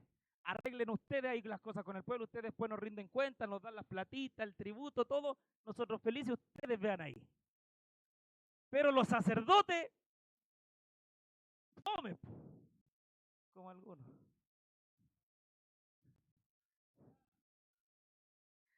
Y la Biblia va a enseñarnos que en Mateo capítulo 3, versículo 17, nos vamos a encontrar con Jesús en la escena. Ahí aparece Jesús. ¿Y qué aparece haciendo? Bautizándose. Un hombre sin pecado arrepintiéndose. ¿De qué? Pero aparece ahí cumpliendo toda la palabra del Señor, porque Dios, como lo enseñaba el otro día nuestro hermano, es un Dios obediente. El Señor es obediente, obedeció a su Padre y todo lo aprendió en obediencia. Y él obedeció y fue. Y cuando Juan lo ve, le dijo, pero Señor, yo necesito ser bautizado por ti. ¿Por qué tú vienes a mí? Tranquilo, Juanito. Deja que se cumpla toda la palabra, toda la escritura. Tú bautízame nomás. Porque cuando me bauticé iba a escuchar tremenda gloria. Y resulta que cuando se bautiza Jesús, la Biblia dice que del cielo aparece una voz y dice, tú eres mi hijo amado, en cual tengo complacencia. Y la paloma bendita del Espíritu Santo de Dios dice que desciende y se posa sobre nuestro Señor Jesucristo. ¡Ay, gloria a Dios para siempre! Algo estaba pasando en el Jordán, algo estaba sucediendo en el río, algo estaba aconteciendo. Estas tres fases de fe, hermano mío, son importantísimas. Primero, le está reconociendo, tú eres. Segundo, mi hijo amado. Tercero, en ti me complazco. ¿Se acuerda de la promesa davídica? Un rey, tú eres el linaje de David. ¿Se acuerda del hijo amado Isaac? El hijo amado, ahí estaba. ¿En cuál me complazco? ¿Se acuerda de Isaías cuando relata el sufrimiento de Cristo? Capítulo 42 de Isaías, versículos 1. El siervo sufriente de Isaías. Gloria al Señor para siempre. Y fíjese que después del bautismo de Jesús, no es extraño ver cómo empieza a actuar Jesús. Tranquilito, le empezó tranquilito, se fue a bautizar, pero después que se bautiza, empieza a actuar diferente. Empieza a hacer lo mismo que los sacerdotes tendrían que haber hecho. ¿Perdonan pecados? Restaura lo impuro. Lo vuelve puro para que vayan al templo y adoren. Empieza a actuar diferente el maestro. Bendito sea el nombre del Señor. Este era el trabajo, era la pega de los sacerdotes. Ellos tenían que purificar, ellos tenían que perdonar pecado a través de la expiación, tenían que hacer los sacrificios. Ya después se volvió todo un ritual, como nuestro culto hoy día. Un ritual. Que oremos, que cantemos, que gloria a Dios, gloria a Dios, gloria a Dios. Un ritual. Hermanos amados, y esto tiene que volvernos. Oiga, yo me gozaba con lo que decía mi hermano. Oraciones ya, ¿qué importa lo que nos demoremos en la oración? Oremos a Dios, volquémonos al Señor. Yo me gozaba. Porque si hay algo que necesita la iglesia de este tiempo es volverse a Dios, al Dios de la palabra, en presencia, ser adoradores en espíritu y en verdad, que no nos importa el tiempo, el clima, que no nos importen los recursos, que solamente queramos estar en la presencia de Dios. Así que gloria a Dios por los que están aquí hoy día, los que se pegaron la falla, los que le dijeron al jefe, jefe, tengo otro jefe, chao. Y prefirieron estar aquí. Oiga, no estoy llamando al desorden, ¿eh? No. Pero yo sé que usted pidió permiso. Sacrificó un día de vacaciones. Para estar bien con su pastor.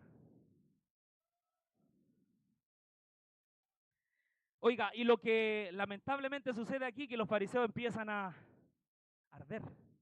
Porque Jesús estaba haciendo las cosas sin la autoridad de ellos. Comienza se malentonan ellos y empiezan a decir, ¿y este? ¿Y este? ¿Quién es? ¿Por qué hace estas cosas con tal autoridad? ¿Quién es? Y mire, y va a suceder algo en Lucas capítulo 9, versículos 28 al 36, en un monte llamado Tabor. Cuando Jesús va a tomar a Pedro, a Juan y a Jacobo, y los va a llevar al lugar que nosotros denominamos de la transfiguración. Y va a estar ahí orando y velando con ellos, y ellos súper despiertos, atentos, con los ojos bien abiertos, estaban ahí esperando qué sucedía. Pero Jesús, vamos a resumir esa parte, Jesús se va a transfigurar delante de ellos, y aquí hay algo glorioso, porque Pedro va a decir, oh Señor, bueno es para nosotros que estemos aquí. ¿Quieres que haga una enramada para ti, para Moisés y para Elías?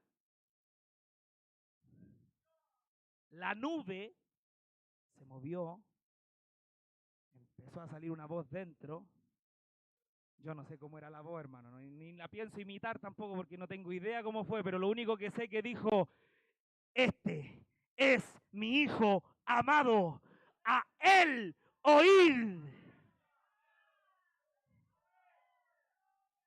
Moisés, Elías, los representantes de la ley, de los profetas, los representantes de los grandes milagros de Dios. Moisés, el padre de la ley, el que estuvo ahí en el desierto, el que recibió los 10 mandamientos. Después Elías, el hombre de los milagros, el profeta de Dios. Todos apuntaban a una sola persona, apuntaban a una sola persona, apuntaban a una sola persona. Y ese era el Cristo de la gloria, Jesús de Nazaret.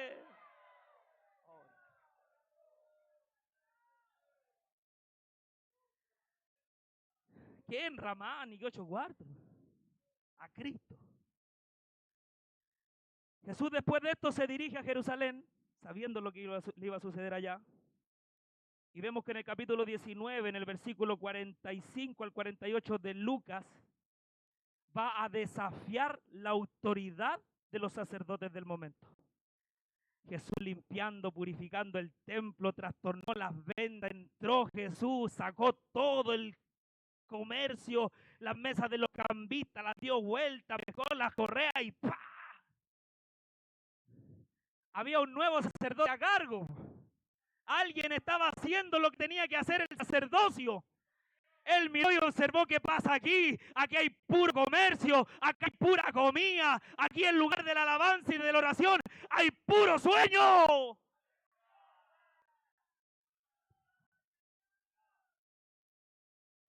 El sacerdote a cargo era Jesús. Él tenía que restaurar las cosas y empezó a ordenar todas las cosas y declara estas palabras: mi casa, casa de oración será llamada, y vosotros la habéis convertido en una cueva de ladrones.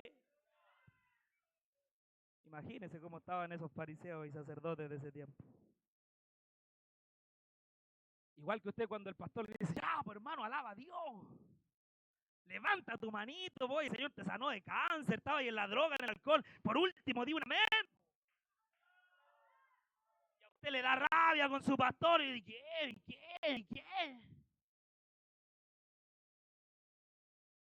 Cruje sus dientes, pero lo único que está haciendo ese siervo es motivándolo a usted a la adoración, a la búsqueda, a darle gracias a aquel que lo salvó, que lo libró, que lo trajo, porque a mí hay uno que me salvó, me libró, a ti hay uno que te trajo a los caminos del Señor, y ese es Cristo, y yo aquí no puedo permanecer en silencio, tengo que decirlo.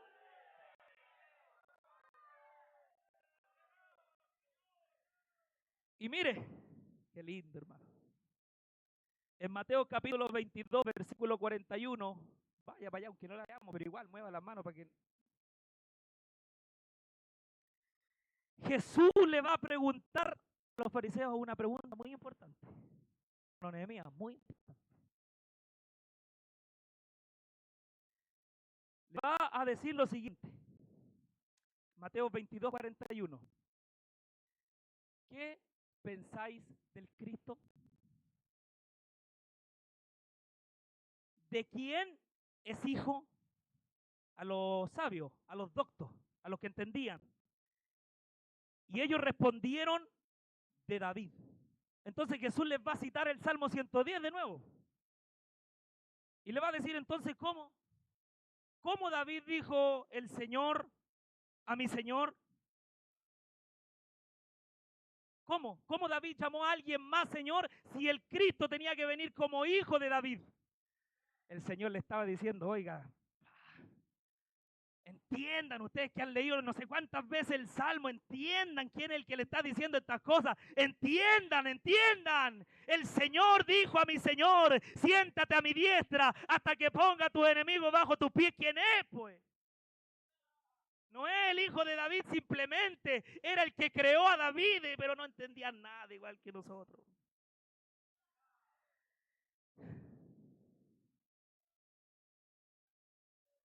Mire, Hebreos capítulo 5, versículo 5, va a respaldar estos dichos del maestro, porque esta frase de Jesús, esta pregunta no es cualquier pregunta. De hecho, el escritor de Hebreos va a mencionarlo y va a decir: Cristo no se honró a sí mismo, haciéndose sumo sacerdote, sino que fue elegido por Dios, quien le dijo: tú eres mi hijo, hoy he llegado a ser tu padre. Salmo capítulo 2, versículo 7. Entonces, aquí había algo, hermano, algo estaba sucediendo. Jesús le estaba dando los medios guiños. Y mire, Mateo capítulo 23, vemos la dura crítica que Jesús le hace a los fariseos. Una dura crítica, hipócrita. Usted sabe todo lo otro. Esa parte a usted le gusta cuando ofende, ¿cierto?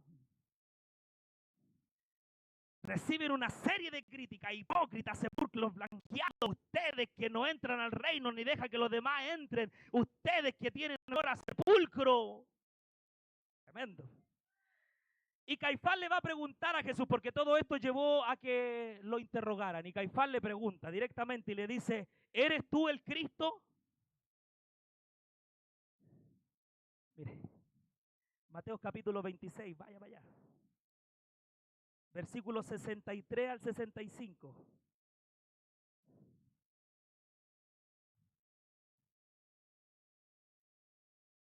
Jesús responde a esta pregunta, tú lo has dicho. Y además os digo que desde ahora veréis al Hijo del Hombre sentado a la diestra del poder de Dios y viniendo en las nubes del cielo. Ahora lo que ustedes van a ver, sacerdotes, lo que ustedes van a ver, escribas y fariseos, lo que ustedes van a ver, pueblo de Israel, es que ahora se va a manifestar el verdadero, el real, el glorioso, el que había de venir, ese se va a manifestar. ¿Y cómo se manifiesta? Complot. Lo arrestan, sentencia, crucifixión.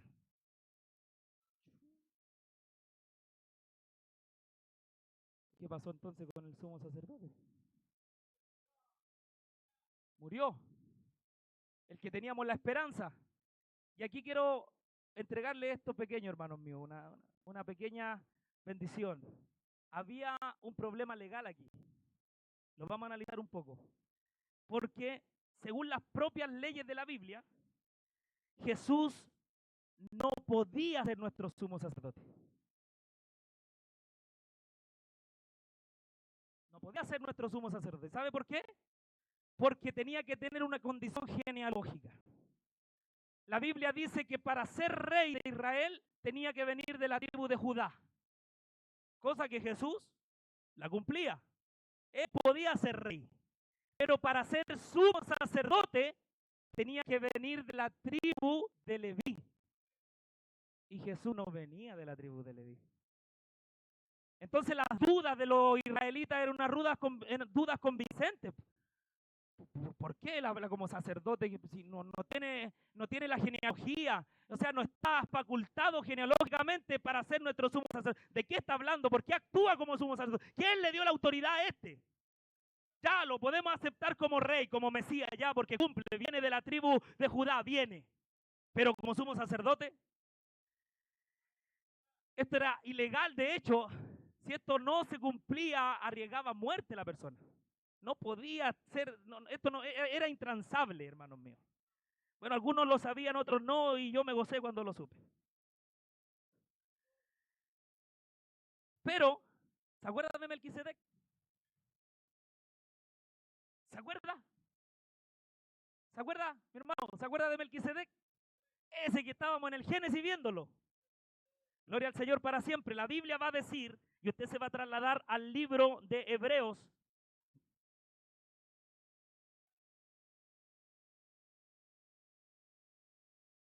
en el capítulo 7,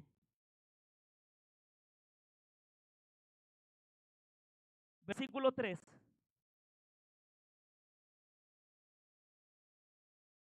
Si hay algo que para los judíos era fundamental, era la familia. ¿De dónde venía? Depende de la tribu. Y cuando se acuerda de Natanael, ¿y qué bueno puede venir de Nazaret? La familia, es como que usted le diga, ¿y qué bueno puede venir de Villagénesis? No, lo mejor es de Cabrero.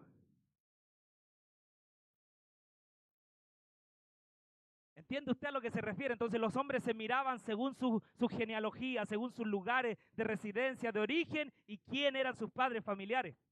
Entonces para ellos era súper importante entender esto, era algo intransable, no era cualquier cosa. Y por eso vamos a ver que la descripción, hermanos amados, de esto, quien ofrece este personaje, este texto nos va a decir dos cosas. Que es rey de una ciudad llamada Salem, que significa paz, y que es sacerdote del mismo Dios de Abraham, el Dios Altísimo. Pero, hermanos amados, ¿por qué va a suceder esto? ¿Por qué este hombre va a ser tan importante en el relato histórico? ¿Por qué? Porque la Biblia dice y va a decir que Melquisedec era según un orden diferente. La Biblia va a decir que no tenía genealogía, un hombre sin padre, sin madre, no se sabía cuándo nació, no se sabía cuándo murió, no se sabía quién era sus parientes. Y esto es algo glorioso, ¿por qué? Porque el Señor tenía que rescatar a la humanidad. Jesús tenía que ser el Salvador del mundo, pero para hacerlo tenía que ser el sumo sacerdote. ¿Y cómo iba a ser sumo sacerdote si no venía de la tribu de Leví? Aquí donde yo me gozo. Porque Dios desde la eternidad había preestablecido un orden distinto, un orden diferente, un orden santo, un orden sacro, un orden sagrado, un orden sin error, alguien en el cual te podía imitar y nadie podía apuntarlo con el dedo. Ese orden era el orden de Melquisedec. Por eso la palabra va a decir en el Salmo 110 que él es sacerdote para siempre, según el orden de Melquisedec. Chao Aarón, chao Nadab y Abiú, chao todos los sacerdotes corruptos. Mi Señor iba a ser sumo sacerdote conforme a un orden divino y eterno. Entonces nos vamos a dar cuenta que ese orden divino y eterno fue encarnado en Jesús. Por eso la Biblia va a decir en el verso 7 que si no hecho semejante al Hijo de Dios, no tenía principio de día ni fin de vida, sino hecho semejante al Hijo de Dios, permanece sacerdote para siempre, desde la eternidad y hasta la eternidad. Tenemos a Cristo como nuestro sumo sacerdote según un orden divino.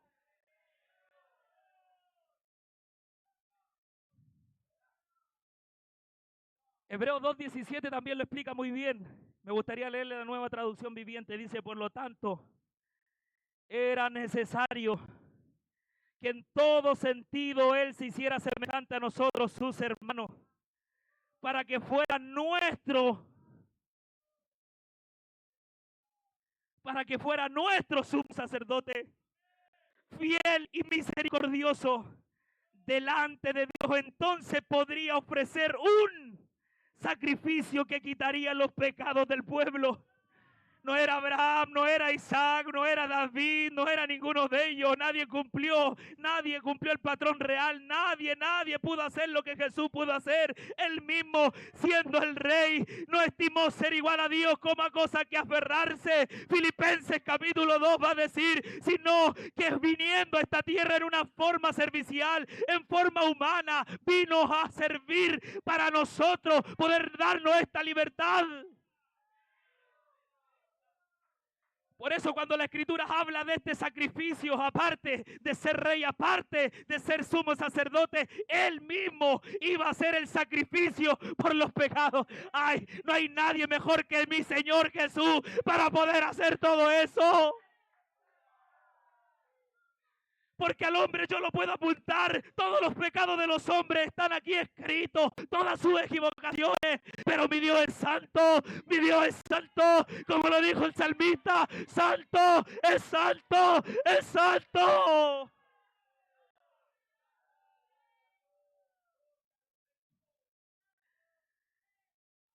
En el capítulo 26 del libro de Hebreos, en su versículo 7, él es la clase de sumo sacerdote que necesitábamos.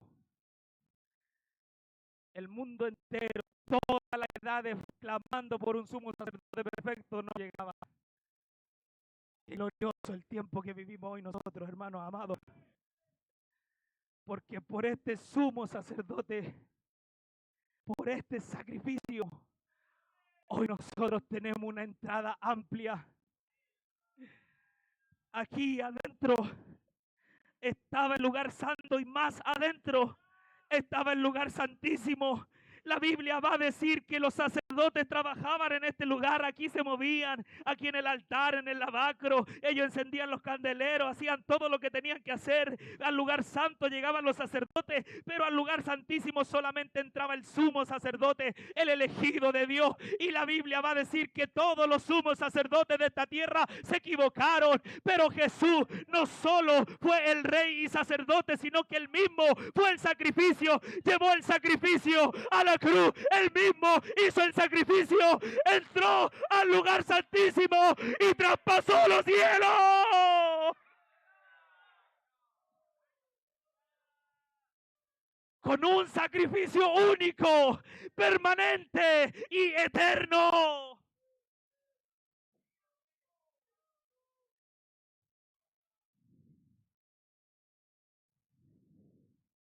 Juan capítulo 19, versículo 41. Y usted me va a decir, qué bueno que ya está terminado. Pero no estoy terminado. Y no voy a decir como los predicadores, como lo decimos siempre, con esta termino. Porque nunca terminamos. Pero en Juan capítulo 19, versículo 41, mire este detalle. En el lugar donde había sido crucificado, había un huerto. En el huerto, un sepulcro nuevo, en el cual aún no había sido puesto ninguno. Nada es una coincidencia. En el lugar donde se perdió la vida, en un huerto, en un jardín, la vida fue recuperada. El Edén estaba siendo restablecido. La comunión estaba siendo restaurada. Nada es coincidencia en la escritura. En el Edén nuestros padres pecaron y cayeron y perdimos esta bendición. Pero en un huerto, en la crucifixión y en la resurrección, encontramos a Dios restaurando, restableciendo todas las cosas, diciéndonos que fue cumplida la orden del Padre de restablecer todo. Ya estaba abierta la comunión de nuevo. Oiga, esto es glorioso. Jesús desde la tumba no abre el Edén desde afuera, lo abre desde adentro.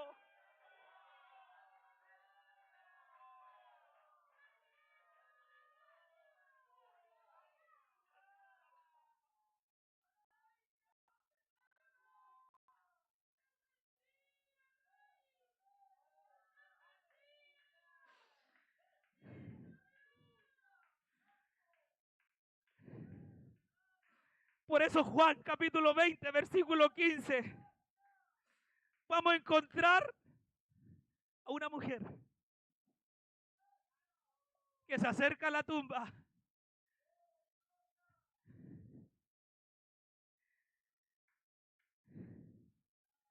y Jesús le va a decir: mujer, ¿por qué llora? Porque el llanto estaba en el hombre todavía. Nadie podía restaurar la comunión. Nadie podía establecer el lazo de nuevo con Dios. Había llanto, había sufrimiento. Pero dice que la mujer no lo tomó muy en serio porque lo confundió. ¿Sabe con qué? Con un hortelano. ¿Y sabe lo que significa eso? Un jardinero. El que cuida el huerto.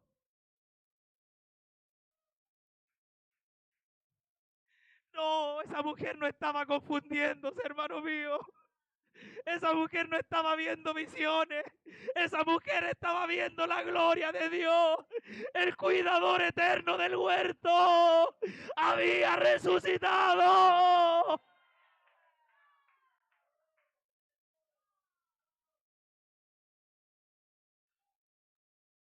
La Biblia, primera de Corintios capítulo 15, versículo 45.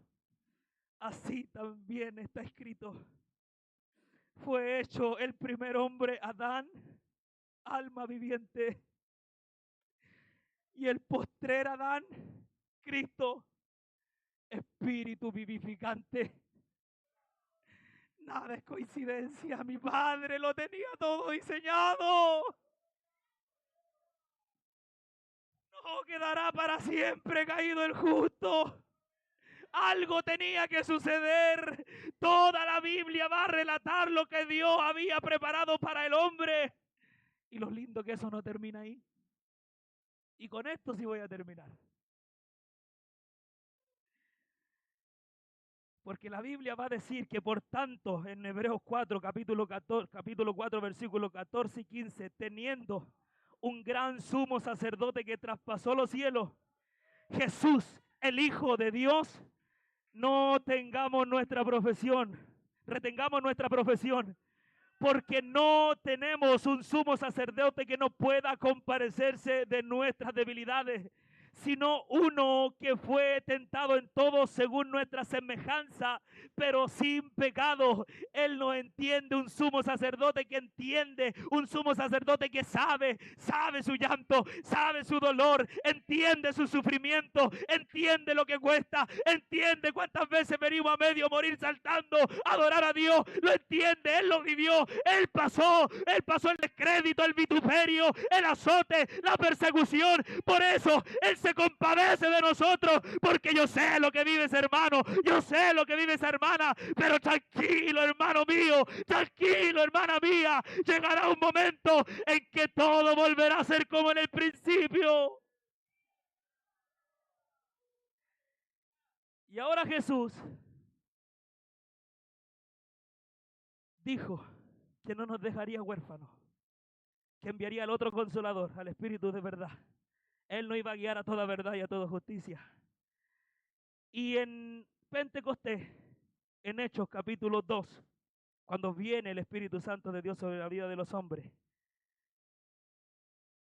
se convirtieron en templitos, en templos. Y la Biblia va a decir a través de uno que estuvo ahí, de Pedro, en el capítulo 2 de Primera de Pedro, en el versículo 5, todos ustedes, escucha esto, todos ustedes son piedras vivas, edificados como una casa espiritual. ¿Y qué más? Y sacerdocio santo. Mi Padre. No solo Él, el sumo sacerdote, nos convida a ser sacerdotes también. Nos invita a ser parte de la presencia. ¡Ay, gloria al Señor! Nos invita a habitar en esa comunión, ya no en una casa hecha por mano de los hombres, sino ahora en el corazón del hombre. Ahora lo que hay en ti es Shekinah, es presencia de Dios, es lo que te hace alabar a Dios, es lo que te hace bendecir su nombre, el fuego que arde en tu pecho, es Dios morando en nosotros. Por eso ahora nosotros somos esta extensión de Jesús. Somos extensión de Jesús en la tierra. Por eso Él va a decir que somos un cuerpo donde hay muchos miembros, pero un solo cuerpo donde la cabeza es. Somos la extensión de Cristo, la extensión del sacerdocio. Ahora nosotros intercedemos por nuestros hermanos, no digan amén tan fuerte. Ahora nosotros intercedemos por nuestros vecinos. Ahora nosotros elevamos ofrenda. Ahora nosotros nos sacrificamos. Romanos capítulo 12, Pablo va a decir que se presenten todos ustedes, todos nosotros, como un sacrificio vivo.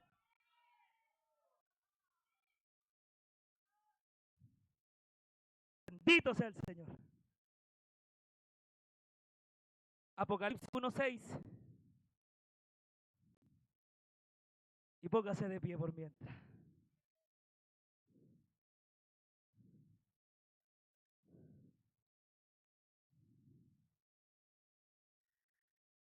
Apocalipsis 1:6 va a decir: y nos hizo reyes. Oiga, hermanita, no es cualquier cosa usted. Iglesia amada, no somos cualquier cosa.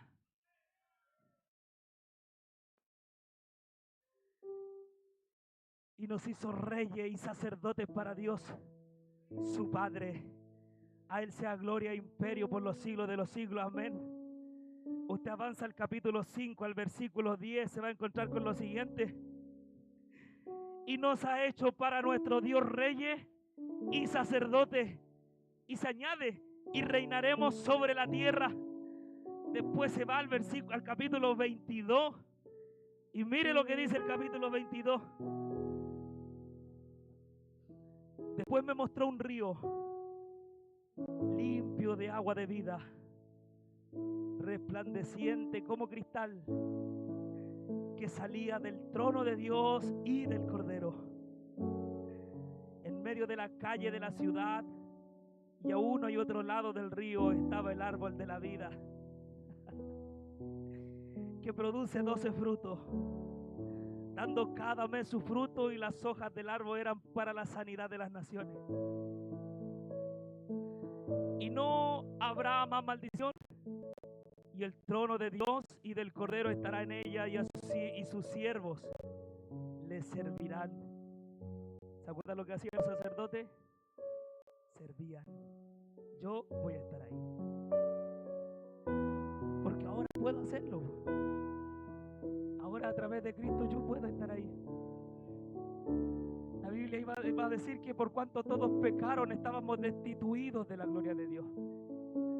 Pero ya no. Ahora fuimos hechos parte de su cuerpo. Y la Biblia dice, y verán su rostro, y su nombre estará en sus frentes. La particularidad del mitra, que en la frente del sumo sacerdote había una inscripción: santidad a Jehová. El nombre de Dios es santo, y eso va a estar en nuestra frente. Su santidad en nuestra frente. No habrá allí más noche, y no tienen necesidad de luz de lámpara ni de luz de sol, porque Dios es el Señor los iluminará, y reinarán por los siglos de los siglos.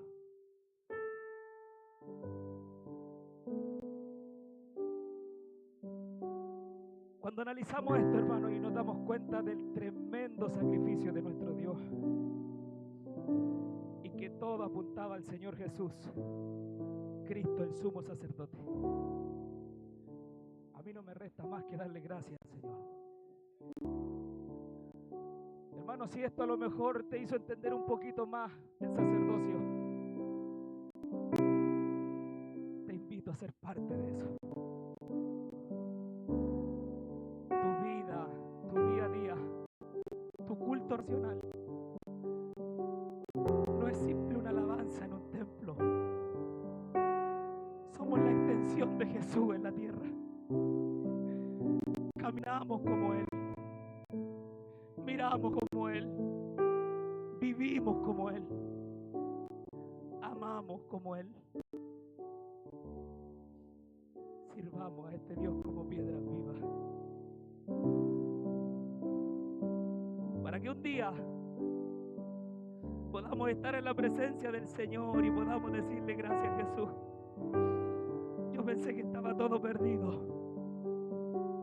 Veía la Biblia y no llegaba nunca a la perfección hasta que te conocí. Tú eres el sacrificio perfecto, y gracias a ese sacrificio hoy tenemos libre entrada. Ahora entramos confiadamente, hermano, entra confiadamente al trono de la gracia para alcanzar misericordia y hallar el oportuno socorro. Porque ahora el sacrificio ya fue dado una vez para siempre. Cristo, el sacrificio perfecto, el Cordero inmolado, sin mancha, sin arruga, fue sacrificado. No fue como Isaac, no. Él se puso en medio. Él dijo: sí, yo voy a pagar el precio, yo. Y como lo dice el libro de Isaías en su capítulo 53, verá el fruto de su sufrimiento.